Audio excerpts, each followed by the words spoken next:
Parkir mobil sembarangan di Jepang dendanya sampai 2 juta guys.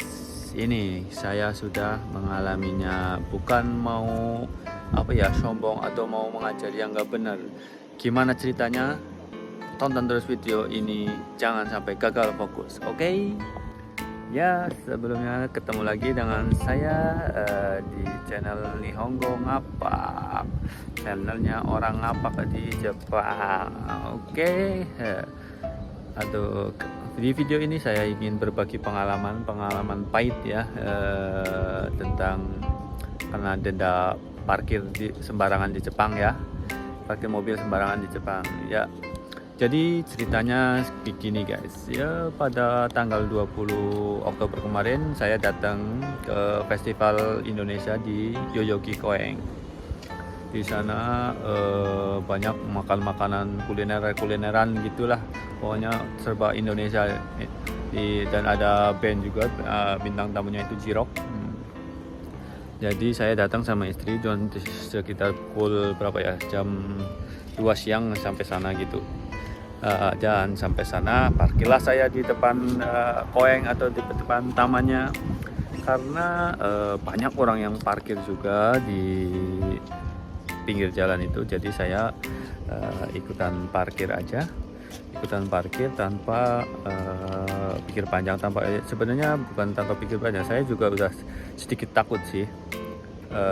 Ini boleh apa enggak, tapi karena yang banyak orang parkir di situ, jadi saya parkir aja di situ. Oke, saya parkir di depan pintu masuk persis. Saya tinggallah, saya muter-muter cari keliling di Koeng itu, di kuliner. Saya cari makan, cari yang lainnya pokoknya. Dan saya juga sempat sempat ngecek gitu, karena mau ngambil sesuatu di mobil. Saya ngecek, datang sekitar jam 3 itu saya ke mobil, ambil jaket karena lumayan dingin, angin. Ambil jaket itu masih aman guys, masih aman. Jadi ya udahlah, oke lah, saya terusin aja tanpa buat pindahin apa gimana gitu, karena udah aman gitu pikir saya gitu. Dan udah tuh saya terusin di Koeng lagi. Saya makan, terus keliling-keliling lagi. Terus sekitar pukul setengah lima kurang ya, setengah lima. Terus saya pulang, saya foto-foto dulu sama teman-teman, sama istri, sama anak. Nah, dari kejauhan saya lihat tuh mobilnya, waduh, itu ada stikernya guys. Ada stiker kuning di depan, di kaca mobil depan ditempel stiker. Aduh, udah perasaan udah nggak enak banget guys. Udah pokoknya dagdikduk, pokoknya nggak karuan, campur aduk.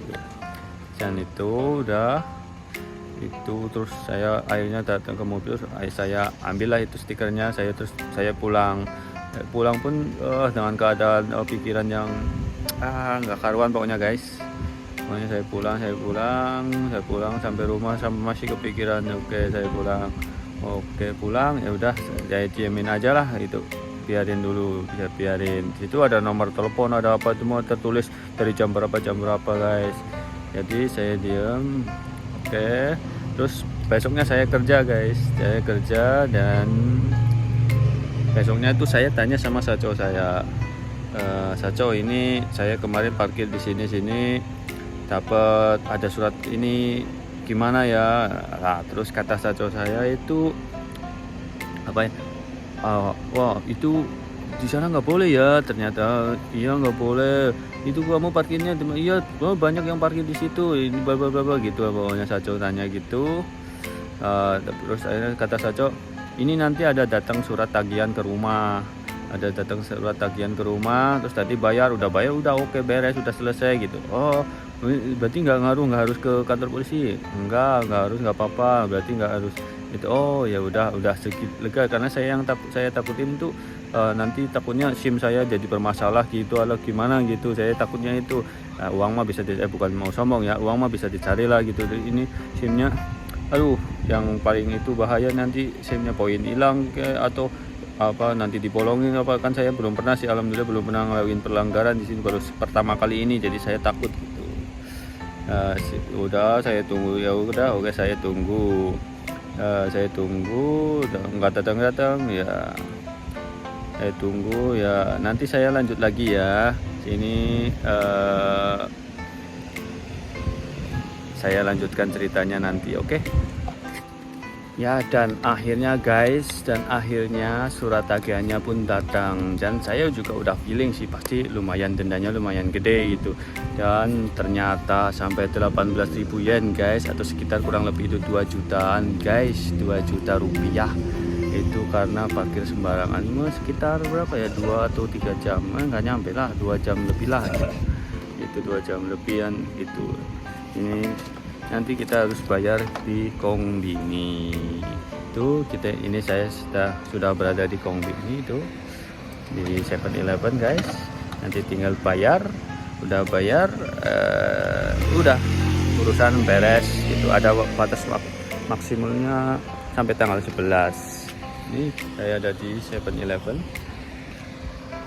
jadi harus bayar dulu guys, karena ini kalau nggak dibayar itu pasti akan bermasalah ya. Jadi sedikit ceritanya itu di pengalaman saya. Jadi buat temen-temen di Jepang yang punya mobil, atau yang baru punya mobil, atau yang punya SIM dan sewa mobil apa gimana, jadi hati-hati untuk parkirnya.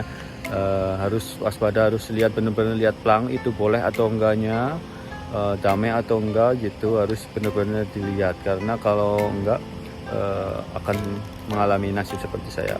Oh ya, walaupun di pinggir jalan gitu, kayak kita mungkin cuma sebentar, tapi kalau pas apes ada polisi lewat, itu bisa kena guys. Tapi yang penting itu, kata teman saya, kalau yang penting itu mesin nggak dimatiin, terus nyalain hazard aja, itu ada orang di dalamnya, itu berarti nggak tergolong parkir, cuma berhenti sebentar gitu, ichi tesi gitu, jadi berhenti sebentar doang ya. Mungkin seperti itu sih, tapi saya juga takut kalau berhenti kayak di bank gitu. Wah, bank yang nggak ada parkirannya, di pinggir jalan nggak ada parkiran, kita berhenti sebentar nih buat ambil uang kayak gitu. Kalau nggak ada yang tungguin itu, kalau pas lagi apes ada polisi, itu bahaya guys, jadi harus lebih hati-hati ya guys. Oke, begitu aja sedikit cerita dari saya, buat pengalaman, buat pembelajaran bagi saya juga.